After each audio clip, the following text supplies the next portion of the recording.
여러분 안녕하십니까? 금요일 아침 뉴스투데이 경남 시작합니다. 먼저 오늘의 주요 뉴스입니다. 오래된 고택을 보존하기 위해 문화재 해체 보수 공사를 하면서 설계대로 건물이 지어지지 않는 등 부실 공사 흔적이 발견됐습니다.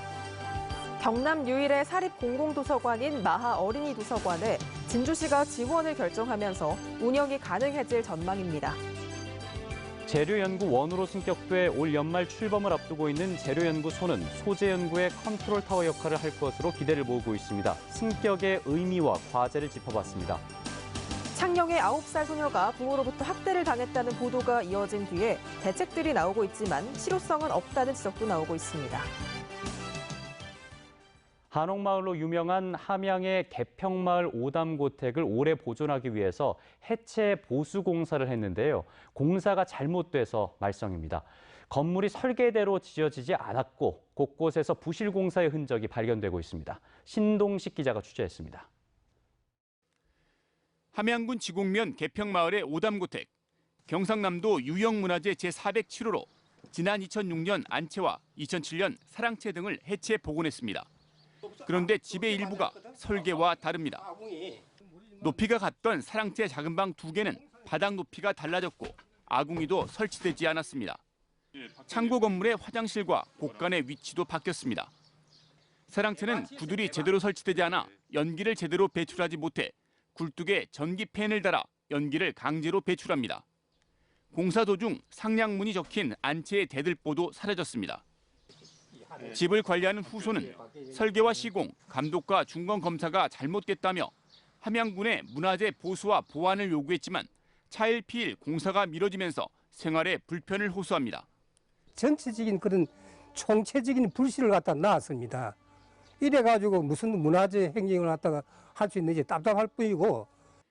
함양군은 지정문화재는 경상남도에 예산을 신청해 현지 실사 등을 통해 예산이 배정되는데 다른 문화재도 보수 신청이 많아 예산을 받지 못했다고 설명했습니다. 현재 내년도 사업을 작성 중이며 다시 예산을 신청할 계획이라고 말했습니다. 도에서 그 예산을 갖다 해주는 게 신청하는 거에 한 3분의 1 정도도 사업을 못합니다. 다시 한번 또 신청을 해야 될 그런 상황이래. 문화재가 엉터리로 복원되고 유지 관리가 제대로 안 되면서 소중히 보존해야 할 우리 문화재가 서서히 훼손되고 있습니다. MBC 뉴스 신동식입니다.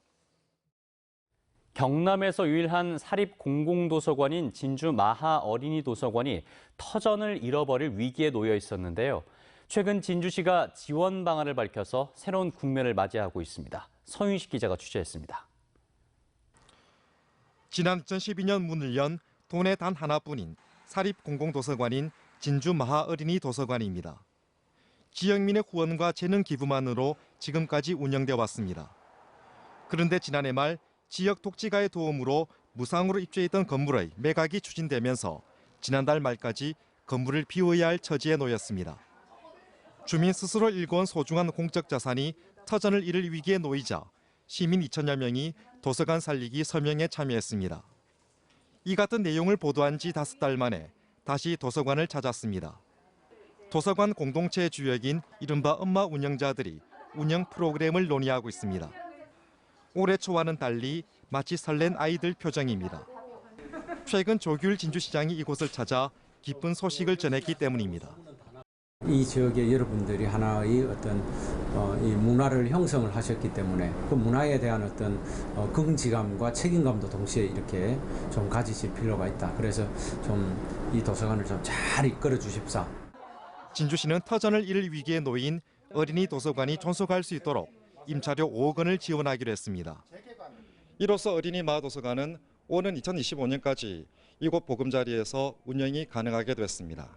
시민의 공공재로서 제대로 지원을 받은 만큼 이 공간이 더 사랑받는 공간으로 열릴 수 있도록 이 공간을 아끼고 가꾸어 가겠습니다. 그러나 이 같은 방안은 어디까지나 한시적입니다. 앞으로 토지 재생 사업과 연계한 공간 확보 등 다양한 논의를 통해 시민 공공재로서 역할을 이어갈 수 있기를 기대해 봅니다. MBC 뉴스 서윤식입니다. 산업이 전문화될수록 소재의 중요성은 더 커지고 있습니다. 소재 개발의 핵심 역할을 해왔던 창원재료연구소가 재료연구원으로 승격돼서 올해 정식 출범을 앞두고 있는데요. 소재 연구와 개발의 컨트롤 타워 역할을 해낼 수 있을지 기대가 커지고 있습니다. 신은정 기자입니다. 얇고 가벼운 데다 휘어져도 부러지지 않는 플렉서블 타이타늄 메탈. 스마트 기기나 임플란트 등에 사용할 수 있는 이 신소재 개발로 일본과의 기술 격차를 줄일 수 있었습니다. 미국 특허청 소재 분야 국가기술력 지수에서 우리나라는 4위를 차지하고 있고 연간 300억 달러 가까운 무역 흑자를 낼 정도로 소재 산업의 중요성은 날로 커지고 있습니다. 특히 최근엔 한일 무역 갈등을 계기로 그 중요성이 더 강조되며 소재 부품 장비 산업 특별 조치법이 시행되는 등 대책이 강화되고 있습니다. 미래 소재 산업에 우리가 어떠한 소재가 필요하고 어떤 소재를 어떻게 사용할 것인가에 대한 우리나라의 우리 고유의 이런 재료에 대한 생태계를 구축해야 되는 일이 가장 중요하고요. 때문에 한국기계연구원 부설 재료연구소에서 독립기관인 원으로 승격된 것, 국내 소재 연구와 경남 경제에 중요한 의미일 수밖에 없습니다. 경남의 주력 산업인 자동차와 조선, 기계의 경쟁력 강화에 도움이 될 뿐 아니라 신소재 산업이 육성될 수 있는 기반이 마련됐기 때문입니다. 파편적이고 분절적이던 그런 재료 연구를 저희가 종합적으로 컨트롤 타워가 돼서 우리 대한민국의 소재 연구의 거점이 되고 또 나아갈 방향을 제시하는 진해 육군대학터엔 연구기관과 벤처기업으로 구성된 제2재료연구원이 올 하반기 착공될 예정으로 소재 실증화와 품질 인증까지 가능한 소재 연구의 전진기지 역할을 할 것으로 기대됩니다. 여러 가지 시설들이 앞으로 5, 6년 내에 들어오게 되고 우리 도시에 가면은 재료와 관련된 것, 전기와 관련된 모든 것이 해결되는 세계적인 연구기관들의 메카가 됨으로써 올 연말 재료연구원이 출범해 무엇보다 성과를 내기 위해선 적극적인 행정적 지원과 산학연의 협력 관계가 필수적입니다. 이제 소재 분야의 연구 개발은 선택이 아닌 필수가 되고 있습니다. 재료연구소가 원으로 승격된 뒤 대한민국 소재 분야의 컨트롤 타워 역할을 충실히 해낼 수 있을지 주목됩니다. MBC 뉴스 신은정입니다.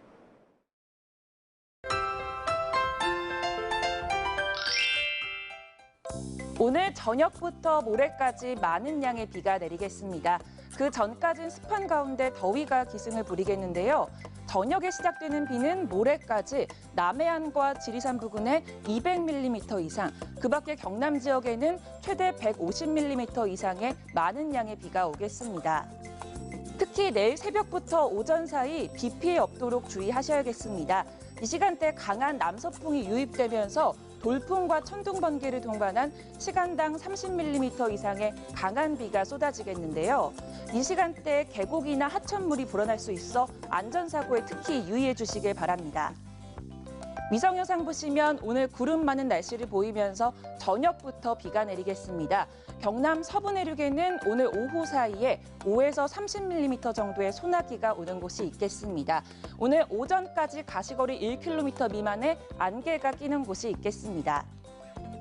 오늘 경남 내륙을 중심으로 체감온도가 30도 이상 올라 무덥습니다. 아침 기온부터 보시면 밀양 23도, 창원 21도에서 시작하고요. 낮에는 창원 27도, 양산 30도까지 오르겠습니다. 서부 지역 보시면 거창 20도, 진주 22도에서 시작합니다. 낮에는 진주 29도, 합천 28도까지 오르겠습니다. 바다의 물결은 최고 2m까지 일겠습니다. 내일은 하루 종일 비가 내리겠고요. 비는 모레 낮에 대부분 그칠 것으로 보입니다. 날씨 정보였습니다. 창녕의 9살 소녀가 당한 학대는 알려진 것보다 더 참혹했습니다. 몸 곳곳에서 화상 자국이 발견됐고 쇠사슬에 묶여 감금되기까지 했는데요. 이 소녀는 4층 높이의 가파른 지붕을 타고 이웃집으로 넘어가 목숨을 건 탈출을 감행한 끝에 세상에 알려질 수 있었습니다. 문철진 기자입니다. 의붓아버지는 달궈진 프라이팬을 이용해 아이 손에 화상을 입혔습니다.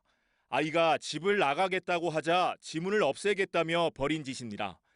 친엄마는 불에 달궈진 쇠젓가락으로 아이 발바닥에 화상을 입히는가 하면 뜨거운 접착제를 뿌려 발등에도 상처를 냈습니다. 부부는 쇠막대기로 온몸과 종아리에 멍이 들 만큼 아이를 때렸고 물이 담긴 욕조에 머리를 담궈 숨을 못 쉬게 만들기도 했습니다. 심지어는 베란다에 쇠사슬로 아이 목을 묶어 자물쇠로 잠가놓기도 했습니다. 경찰은 이 같은 사실을 뒷받침하는 쇠사슬 등의 물품을 이미 압수한 상태입니다. 하루 한 끼 정도를 겨우 먹으며 다락방에서 사실상 감금 상태로 생활한 것으로 보이는데 이 때문인지 바로 옆집에 사는 이웃도 아이의 존재를 전혀 알지 못했습니다. 2명을 봤는데 아들이 엄청 밝더라고요. 걔들은. 예. 그 학대 당한 애는 못 보셨어요? 네, 걔는 한 번도 못 봤어요. 걔가 있다는 사실도 모르셨고. 예. 똑같은 구조의 집에 사는 이웃 주민의 협조를 얻어 살펴본 다락방은 그리 넓지 않은 실내에 야외 베란다가 있었습니다. 베란다를 탈출한 아이는 가파른 지붕을 따라 옆집으로 넘어와 탈출했습니다. 잠시 쇠사슬이 풀린 틈을 이용해 맨발로 4층 높이의 지붕을 넘나든 겁니다. 이웃집은 마침 사람이 살지 않는 빈집이었습니다. 어차피 여기서 이렇게 뭐 밥을 못 먹고 굶어 죽거나 옆집에 넘어오다가 떨어져서 죽거나 죽는 거는 매 한 가지라고 애가 이렇게 생각했을 수도 있다 이런 생각이 들더라고요. 집 근처를 배회하던 아이는 다행히 한 시민에게 구조되면서 지옥 같았던 삶에서 마침내 벗어날 수 있었습니다. MBC 뉴스 문철진입니다. 방금 보신 창녕 아동학대 사건처럼 사회적으로 공분을 사는 사건이 터지면 관련 기관들은 앞다퉈 재발 방지 대책을 내놓곤 하죠. 그런데 이런 대책들이 얼마나 근본적인 해결책인지 실효성이 있는지에 대해선 의문이라는 지적도 나오고 있습니다. 이재경 기자입니다. 사회적 공분을 불러일으킨 창녕 아동학대 사건. 사건 발생 후 관련 기관들은 이번에도 대책을 내놓았습니다. 경상남도는 계획보다 1년 앞당겨 시군의 아동학대 전담 공무원을 배치하기로 했습니다.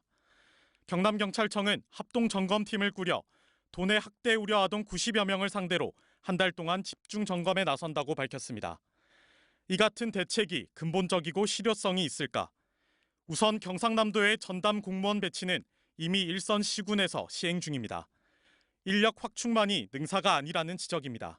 마치 사람이 없어서 이 일을 못하고 그런 사각지대에 놓이게 했다라는 부분도 저는 안 맞다고 보는 거죠. 안에 들어가서 보면 그런 일들을 하시는 분들은 다 있어요. 무엇보다 재발 방지를 위해서는 사후 관리가 중요한데 이번 대책에서도 보완되지 않았습니다. 사후 관리를 위해 가정을 방문했을 때 해당 가족이 거부할 경우 강제할 방법이 없고 효율적인 관리를 위해 행정과 민간 아동보호기관이 긴밀히 협조할 수 있는 장치도 없습니다. 앞으로 이제 공공에서 현장 조사를 하게 되면 사례관리팀과 이원화가 되어 있어서 얼만큼 문서에 그 환경이라든지 담지 못하는 내용들을 다 담아서 사례관리팀으로 넘어올 수 있을지가 굉장히 중요하고 경찰이 내놓은 합동점검팀 운영은 예방 차원이 아닌 사후 약방문격에 불과합니다. 아동학대 위험군이 높은 아동들을 구분하고 그 아이들에 대해서 집중적으로 개입이 들어갔어야 되는 일을 지금 그게 전혀 개입이 들어가지 않고 있다가 이제서야 부랴부랴 이제 개입을 한다는 얘긴데 여론에 떠밀리거나 보여주기식 대책이 아닌 근본적인 대책 마련이 아쉬운 대목입니다. MBC 뉴스 이재경입니다. 투데이 경남입니다. 농산물 종합가공센터 활성화 방안 공청회가 오늘 오후 의령군 농업기술센터에서 열립니다. 동의보감촌 마당극 상설 공연이 동의보감촌 잔디광장에서 내일과 모레 이틀간 열립니다.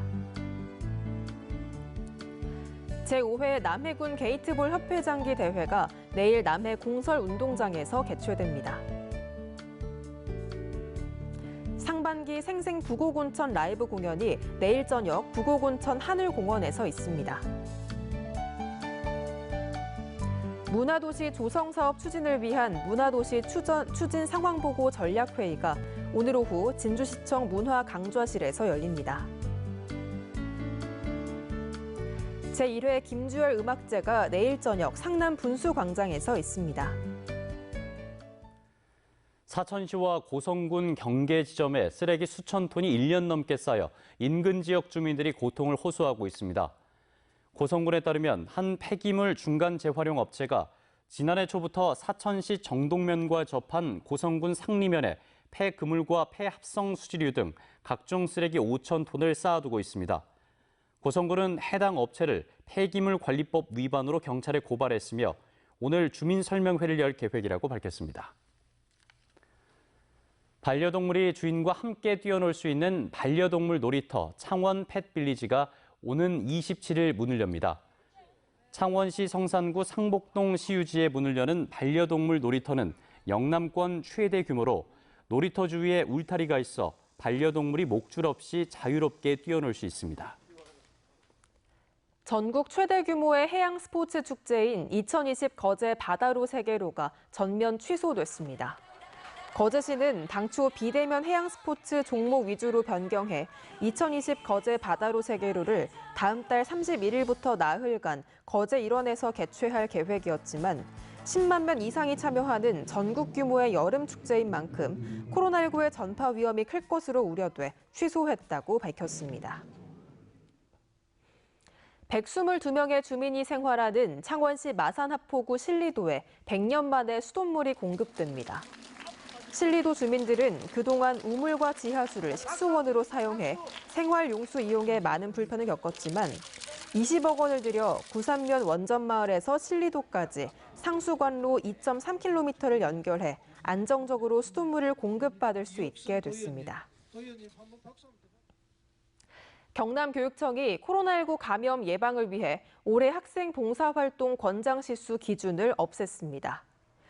또 2021학년도 고교 입시 전형 가운데 하나인 봉사활동 반영 시수를 50시간에서 40시간으로 줄였습니다. 남가람 문화재단이 어제 남가람 박물관을 개관하고 오래된 미래를 주제로 개관기념 전시회를 열었습니다. 전문 사립박물관으로 4개의 전시장과 수장고, 도서 자료실을 갖춘 남가람 박물관은 진주상공회의소 회장을 역임한 고 최규진 씨가 50여 년간 수집한 고려 청자와 고서화 등 2,500여 점의 소장품과 자료를 전시하고 있습니다. 남해군이 오는 30일까지 남해몰을 통해 마늘과 한우를 비롯한 농특산물의 온라인 판매 행사를 합니다. 남해군은 또 코로나19로 취소된 보물섬 마늘 한우 축제를 대신해 오늘부터 사흘 동안 남해 유배문학관 광장에서 농특산물 판매 행사를 엽니다. 진주시가 코로나19로 임시 휴관했던 실내 공공체육시설 5곳을 오는 15일부터 단계적으로 개방합니다.